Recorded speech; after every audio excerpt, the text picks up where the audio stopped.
Halo teman-teman semua, kembali lagi bersama saya Shirley di @Critical Studio. Berbeda dengan video-video sebelumnya, di sini saya akan membahas sedikit tentang space planning secara interior dengan menggunakan contoh studi kasus renovasi kamar sederhana berukuran 22 meter persegi atau 5,3 meter kali 4,2 meter. Di akhir video ini, teman-teman bisa melihat beberapa opsi layout hasil dari eksplorasi layout secara space planning. Seperti bagaimana? Yuk kita tonton terus videonya di seri Orat-Oret @Critical Studio.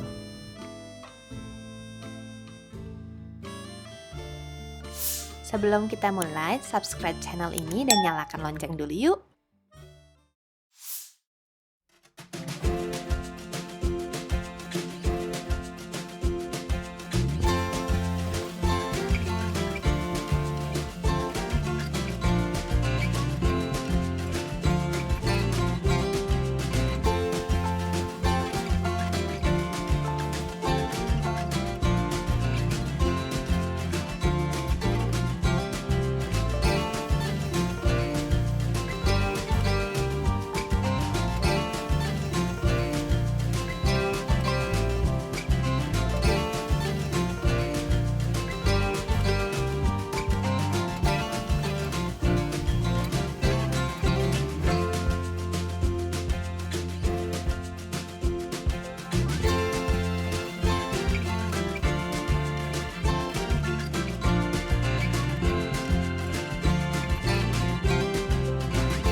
Sebelum memulai sebuah proyek, sangat esensial bagi kami untuk mengenal klien lebih jauh, tidak kecuali untuk kasus ini. Melalui kuesioner dan observasi yang lebih lanjut, kami dapat menarik kesimpulan bahwa klien kita adalah calon pasangan muda berusia 30 tahunan, di mana keduanya bekerja sebagai freelancer. Alasan utama renovasi adalah kamar ini akan ditinggali oleh mereka setelah menikah. Sebelumnya, kamar ini sempat ditempati oleh pasangan suami istri atau kakak dan kakak ipar dari salah satu klien kami. Dengan desain kamar tidur yang baru, klien kami berharap memiliki area untuk bekerja di dalam kamar yang layak, mengingat keduanya bekerja dari dalam rumah. Selain itu, mereka juga berharap memiliki storage atau penyimpanan yang cukup bagi mereka berdua. Nah, poin selanjutnya, kedua klien kita adalah keturunan Chinese Indonesia, di mana mereka memiliki kepercayaan bahwa posisi tempat tidur tidak boleh menghadap ke pintu, baik pintu masuk kamar maupun pintu utama rumah. Poin terakhir, kedua klien berharap kamar baru ini akan layak ditinggali oleh mereka tidak kurang dari 5 tahun. Mereka juga berharap dalam kurun waktu tersebut akan ada tambahan anggota kecil baru atau baby.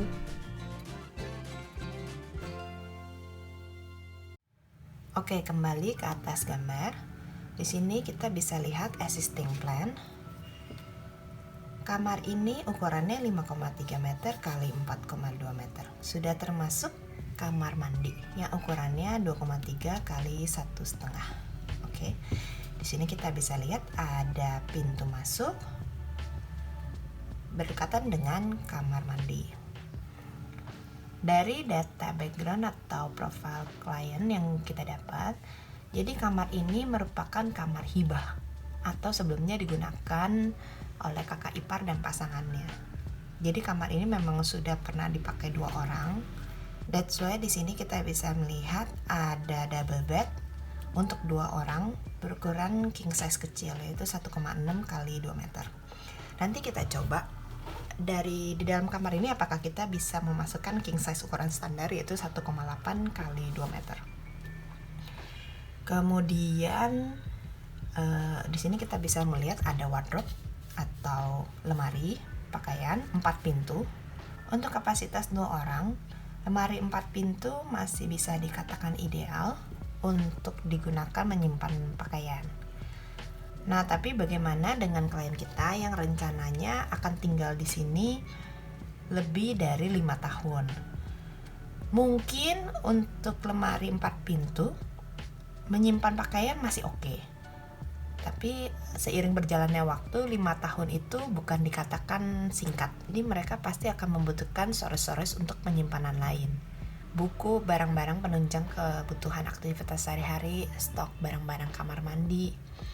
Belum lagi mereka ada rencana kemungkinan memiliki baby. Nanti kita lihat bagaimana kita bisa memaksimalkan lebih banyak storage di kamar ini.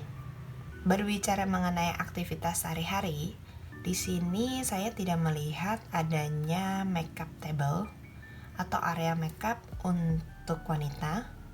Dari video existing kita bisa lihat adanya cermin di keempat pintu lemari.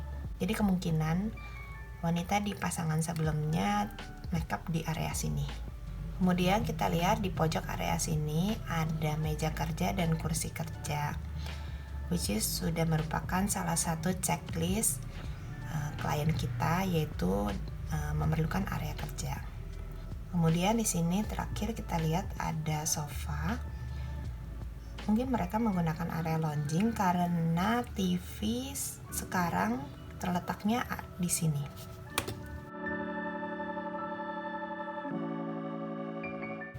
Oh ya, satu lagi, di video existing kita bisa lihat adanya AC di area sini.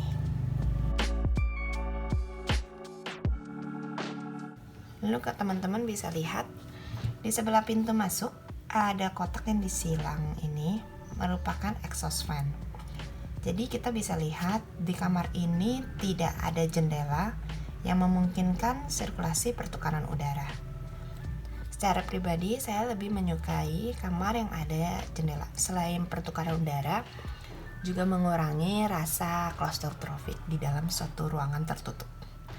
Nanti kita lihat bagaimana atau apakah ada kesempatan kita bisa masukin jendela di layout ini.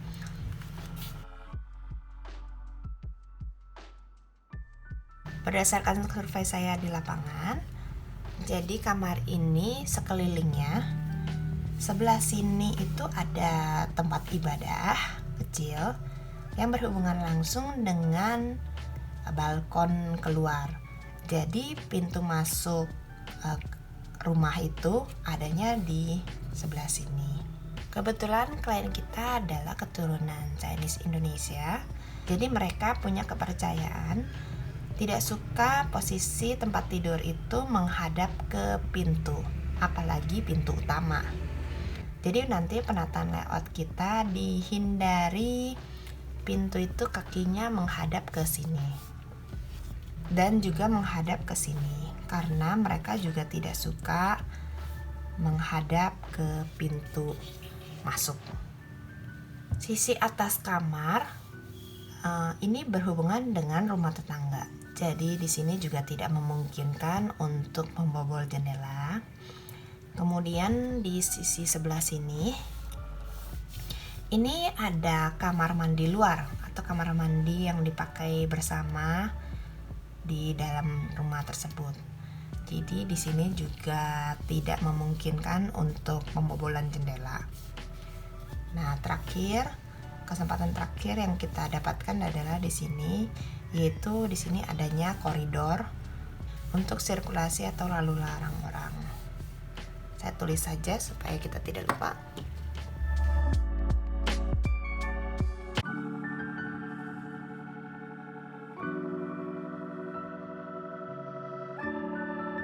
Oke, kita pindah masuk ke dalam kamar mandi. Setelah pintu masuk, di sini kita bisa melihat adanya gantungan handuk, atau di kehidupan nyata mereka menggunakan ini sebagai jemuran sementara. Kemudian di sini ada shower dan di sini ada toilet. Di sini saya juga tidak melihat adanya wastafel atau basin. Jadi nanti kita lihat, bisakah kita menambahkan basin di dalam kamar mandi ini. Secara praktikal, kamar mandi ini sebenarnya juga kurang ideal, karena begitu masuk, kita ketemu shower dulu baru toilet, di mana shower ini merupakan area basah, yaitu orang-orang menggunakannya untuk mandi. Toilet biasanya masuk dalam kategori area kering, karena biasanya orang kalau menggunakan toilet itu tidak membutuhkan air yang banyak untuk disebar-sebar. Jadi kita bisa lihat sebenarnya posisi shower dan toilet ini secara desain ini terbalik. Flow kamar mandi yang baik sebaiknya dari kering menuju ke basah. Kemudian kita kembali ke poin di mana klien kita menyebutkan kemungkinan akan adanya baby di dalam kamar ini. Selain storage yang setelah kita sebutkan tadi, baby juga memerlukan tempat tidur. Jadi nanti kita lihat bagaimana kita bisa memasukkan tempat tidur ketiga untuk baby di dalam kamar ini. Oke teman-teman, selanjutnya kita akan masuk ke bagian paling exciting dari space planning, yaitu desain pelayoutan, yang bisa teman-teman tonton di video selanjutnya. Subscribe channel @Critical dan jangan lupa nyalakan loncengnya untuk mendapatkan notifikasi tentang video-video selanjutnya. Mohon bantuan teman-teman untuk di like, share, dan komen di bawah video ini. Terima kasih, tetap semangat dan terus berkarya.